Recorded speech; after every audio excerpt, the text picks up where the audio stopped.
he is no stranger to Southerners. He's a Southern grad, and he's also the head guy up at Grambling University. He's the vice president for intercollegiate athletics. Want to welcome to the show this morning my man, Dr. Trayvean Scott. Good morning, Dr. Scott. Hey, good morning. Can you hear me? Yeah, hear you well. Mike, how we sound? We good, Mike?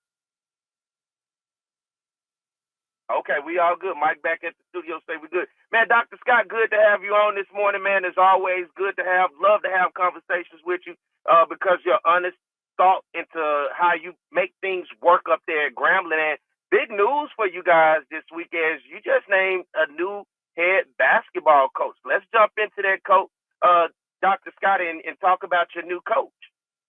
Yeah, Patrick Crary, the second, comes to Grambling by way of Florida A&M.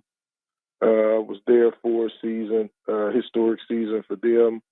As a matter of fact, I think they were trending, thinking about a 2 or 3 seed before the end of the season, the last, I guess, weekend. Before that, he was at St. Thomas University down in Miami.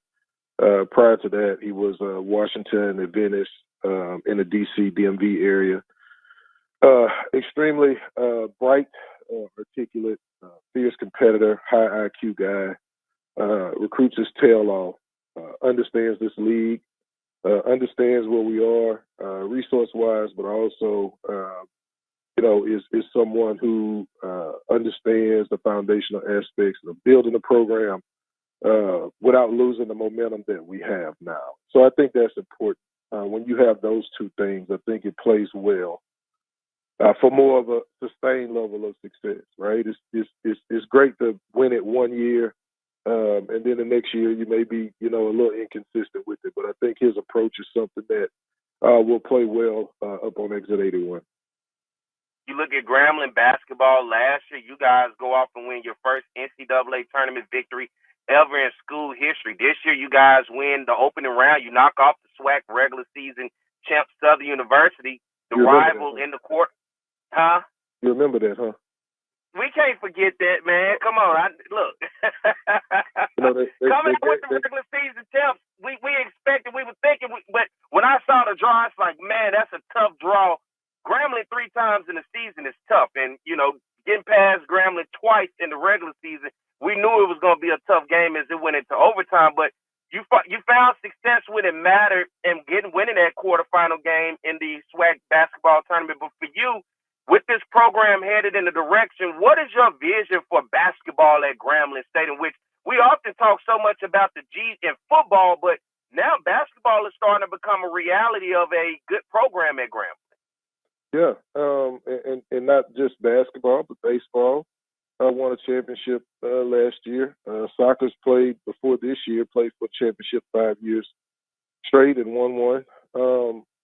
Softball's coming along. Track and field, we're taking a little bit of a different approach with. But, football, we anticipate, them turning the corner this year. But, basketball is obviously near and dear to me. But, we've got, two hell of a basketball coaches. Again, 2 fierce competitors, 2 relentless recruiters, two folks who will really, especially in the sense of Pat, will ingratiate himself. But Simmons has ingratiated herself within the community. And so, right now, it's about climbing to the top of the mountain and trying to stay there. We will not exhaust we will exhaust all resources to help them get there, obviously, in this new era that we find ourselves in college athletics with the house settlement and NIL, rev sharing, and all of those different financial, elements that impact college athletics. But, yeah, I often say, and I said this last year, going into any SWAC basketball weekend, I've never in the last 2 years gone into a weekend thinking that both of our basketball teams were going to lose. And with the addition of Coach Crary to replace Coach Jackson, I'm going to feel that way moving forward. And so, that doesn't mean we're going to win them all, but that means that we got the best person or people in place to do this job, and we expect them to be able to compete for championships right away. So, really excited about that. I'm looking forward to it. Coach Crary came in he got in on Thursday. We spent all Thursday night with he and his family. Obviously, spent most of the morning with him, and I've already got a call from him this morning, right? And so, we're moving the program forward under his leadership, and we're excited about what's to come. As an athletic director, of course, as fans, we often sit back and we'll throw names here and there for jobs, and we often feel we can be athletic directors from our keypads, typing something in, or sitting on our couch. But the actual process of looking for a coach, and in particular this one, basketball, what was that process like for you, especially at such short notice with losing your previous coach and then having to go out and find somebody to replace? All right, I'm gonna give you a timeline. I'm all things truth, and I'm very candid. First and foremost, you obviously appreciate, calls of interest and letters of interest, but it's kind of a mixed bag. Sometimes the reality of it is if you got a call and recommend, you kind of already on the outside. So it's that point. Not saying that that's always 100% true, but in most cases it is, right? So here's the reality. 12:36 p.m. on Wednesday, Coach Jackson makes us aware of him, moving forward to Alabama A&M, right? After those conversations were held, then we go into, a mode that obviously we planned for, but we didn't expect to happen, right? So what does that look like? Well, the first thing you got to do is you got to let your president know, right? So there's a communication piece of it. So that happened. Then for us, state law requires you having to post the job, right? We knew that the portal was open. The portal will be closing here in the next week and a half, 2 weeks. We knew if we waited on having the conversations to bring potential head coaches in, that we would lose that momentum, right? We knew that again in this new era, players can transfer from year to year.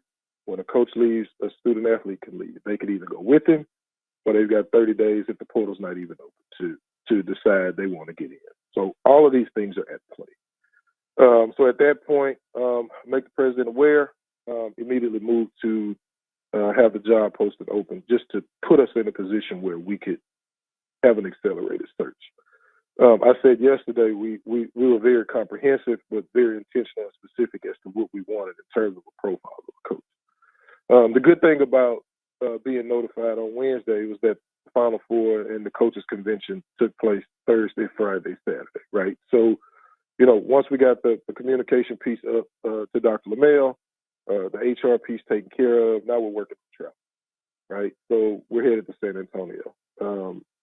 Obviously could have jumped on a plane by myself, but decided to drive because I wanted to make sure we had a couple of athletic senior staff members with us to be able to help us get more done. So we head down Thursday night. We get out late. We get there 10, 11 o'clock Thursday night, and then Friday, Saturday, Sunday, we go, all out. We're having structured conversations, not necessarily interviews.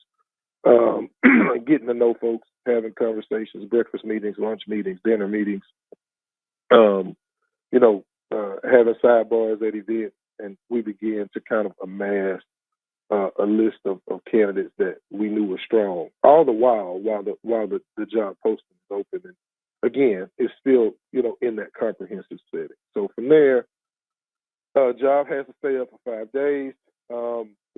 HR at Grambling did a wonderful job, putting up with me and my shenanigans regarding this search. And so, we were able to, because we were up against that 5-day timeline, to start interviewing on Monday. So, Monday morning at 7:30, I'm convening a panel, charging a committee, and we're interviewing Monday evening, Tuesday.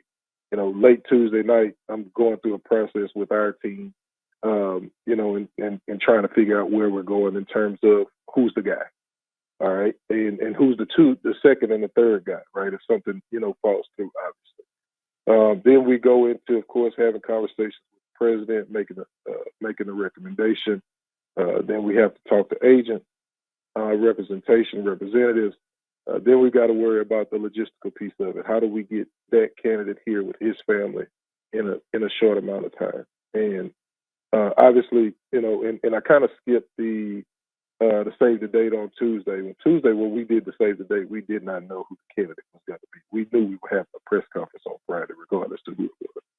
Right. And so, we set that expectation early because that's the way it has to be.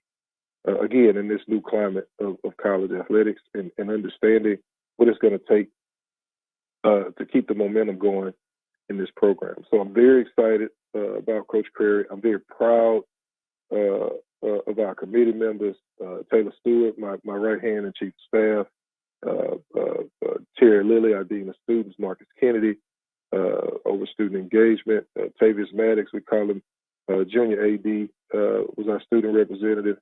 Who am I missing? Theo Callier, one of our vice president of strategic research in Title III. And so, we all banded together, with HR, with our COO's office, to get this done. Coach Prairie was the best candidate. I'm excited because, you have these guys, man, and basketball has got really competitive, right? And sometimes, you think you have somebody and, you don't see them in their element. Well, I've had an opportunity to witness Coach Prairie, his passion, his fire, his knowledge of the game, his personality, how he handles his players firsthand. And I've also seen him, go against, opposing coaches in this league, with the depth that we have now. Johnny Jones has been to the tournament. Byron Smith at Prairie View has been to the tournament. Your guy KJ down there has just, whooped up on everybody pretty good this year. Now you got Dante going to Alabama A&M, right? Reggie Theus is a future NBA Hall of Famer. He won. Of course, Pat was in Alabama A&M. Alabama State won the NCAA tournament. And I don't know if people realize it because we like to pick on Mississippi Valley, but George Ivory has coached in an NCAA tournament before. That's how much depth we have with these head men's basketball coaches in our league. And so with that, you needed a guy who really had the presence, who really understood what it meant to oppose those guys and come out victorious, and we have that in Coach Prairie. So we're very excited, very happy about the process that lended itself to bringing Coach Prairie, Emily, and their family here. And we're excited, man. We're excited. Yeah, you're talking about Coach Ivory up there at Valley. He beat Winthrop in the NCAA tournament back in 2010 when UAPB beat Texas Southern for the SWAC championship. So you're right. You look around the conference, and I talked about this early on in the show. Are we starting to see an uptick in SWAC basketball compared to what we saw maybe a decade ago with the conference overall strength? Yeah. I mean, these guys can coach. It's flat out true. These guys can really coach, right? and we would make a joke, man. Our staff, we would call the SWAC tournament the Johnny Jones invitation, right? I mean, it was one year they were 8 seeds, and people were getting excited about beating them in the regular season, and they were 8 seed, and they got to the tournament, and the light came on, right? And so, the quality of coaches, again, it's a trickle-down effect. When the head coaching is good, the assistant coaching is good, the recruiting then begins to improve, and then the quality of play on the floor improves as well. So, no, we've got a lot of great coaches in this league, a lot of potential for the league moving forward on not just the men's basketball side, but look at the women's basketball side. I mean, Coach Funches is a legend. Coach Pugh just retired. They hadn't made a decision there yet. Coach at Texas Southern is pretty good. I think our coaches matches that profile. She's young, she's energetic, she's bold, she recruits well. So you got Janetta Hayes back at Alabama State, a hell of a coach. You got Don Thornton at Alabama A&M, could flat out coach. You got pretty good coaches in Florida. Margaret at Jackson State did a pretty good job this year, beat us in the first round and made it to the semis. So Valley made it to the tournament for the first time ever. So again, the product of basketball is improving in our league, and when that happens, you got to make sure that you have someone on the sideline to be able to stand up to what those other teams are able to present, night in and night out. Let me ask you this, Dr. Scott, and we probably got about 5-6 more minutes here. what seems to be the biggest obstacle for us as a whole as we continue to improve our footprint in basketball nationally? Out of conference wins. I think so. I think out of non-conference wins. Again, and it's starting to become more frequent, but not frequent enough to where we'll get out of being a one bid league. Again, you got a team like Southern. I think you guys were 14-4 in the league, 15-3.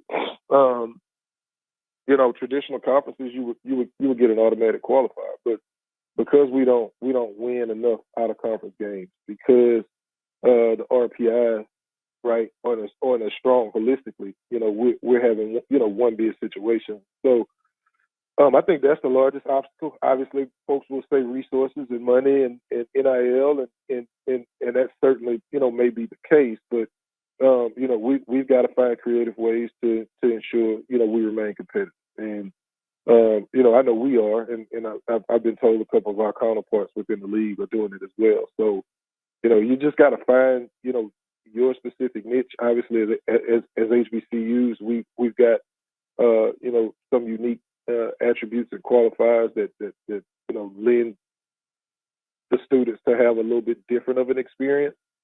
You couple that with hell of a basketball, and you really got something, right? And so, those would be the things that I would say. Obviously, we're not paying basketball players $1 million, right? Our coaching pools aren't even that. Hell, our coaching pools probably aren't even that for football when you total it out. And so, there's that presents a bit of a challenge, but we still have enough resources to be viable and competitive in the marketplace. Let me ask you this as we move forward, and this is one of the conversations I've been having over the past couple of weeks, looking at NIL. How do we then maneuver moving forward in this ever so changing world of name, image, and likeness, and making sure, because I've heard from multiple coaches, we can recruit a kid. The first thing most of these kids are asking is how much. How much? That's not most of the kids. It's all the kids. How much? How much you giving me, Coach? Coach, they're offering me $100,000. Coach, they're offering me $50,000, $25,000, $35,000. I want to be clear too. I think, we kind of confuse this deal, right? We say NIL. NIL is external to college athletics departments, right? So when you say NIL, no athletic director is going to worry about. I'm not going to say not worry about, but no athletic director controls NIL on the surface. Right? There's some other things we can do. We can leverage our corporate partners to support these student athletes NIL-wise, but these companies are choosing who they want to represent them through their names, images, and likenesses, right? So, we tell our student athletes, clean up your social media, watch what you share, right? Well, watch the music that you play, like things like that, because, if we're trying to foster that relationship with a student athlete, that company doesn't want to be involved with vulgarity and disrespect, right? So, that's one thing, and I think we kind of missed the boat on that. NIL is becoming internalized, and it's starting to morph into a more revenue sharing model. Matter of fact, it's not starting to; it is. So it's rev sharing now. If you do things with NIL, again, athletic departments, you can facilitate those deals, but they aren't what people would think. Well, what are y'all doing for NIL? Well, we're leveraging our partners. We're doing this, we're doing that. But the partner ultimately decides, again, who represents them. The revenue sharing model, obviously, is a $22.5 million proposition. All right? That's how much revenue we can share with our student athletes with 4% incremental increases in the next 2 years. Obviously, our SWAC counterparts aren't distributing $22.5 million worth of revenue.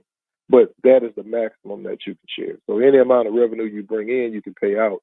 And so it's about really, crafting a model of revenue generation for your teams and your sports. And with that also comes roster limits.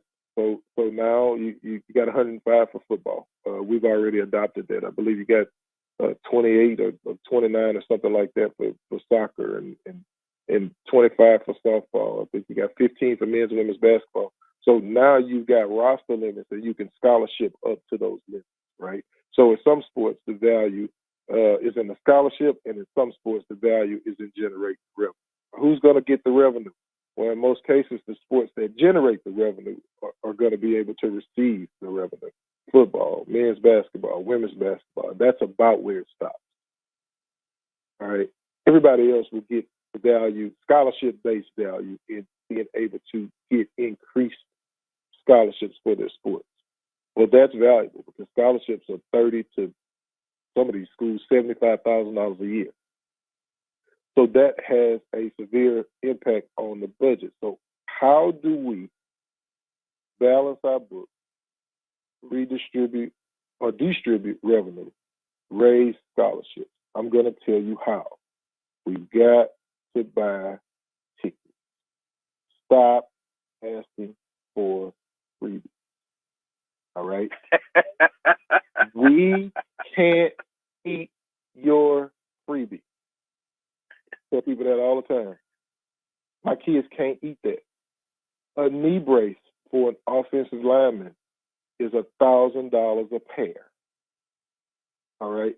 We live, our lifeblood is revenue generated from season tickets, corporate sponsorships, right? And so we've got to generate revenue and find revenue streams in as many ways as possible to support our student athletes. All right. I know I got a lot of friends down there, just like I have a lot of friends up here, but they all buy tickets because I'm not giving them away.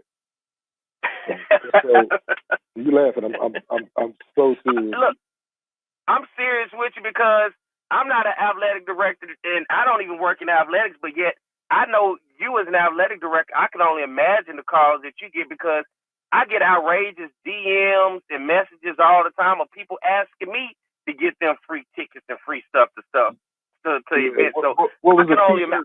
Straight out of comp ticket? Yeah, that's a real thing, right?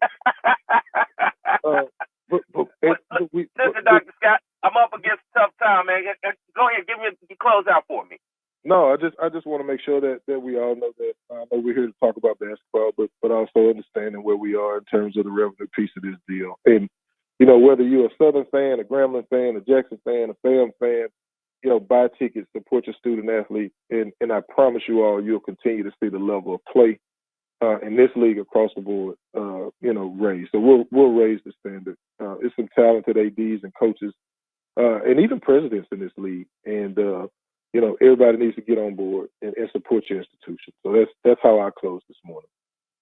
Thank you, Dr. Scott, for coming on, man. Congratulations to you hiring a coach. We'll watch and see how things turn out for you up there at Grambling. We ain't necessarily cheering for you, but, hey, we'll sit back and watch and see how things turn out for you guys. And, man, appreciate you for coming on this morning. As always, I enjoy the conversation. Hey, man, thank you.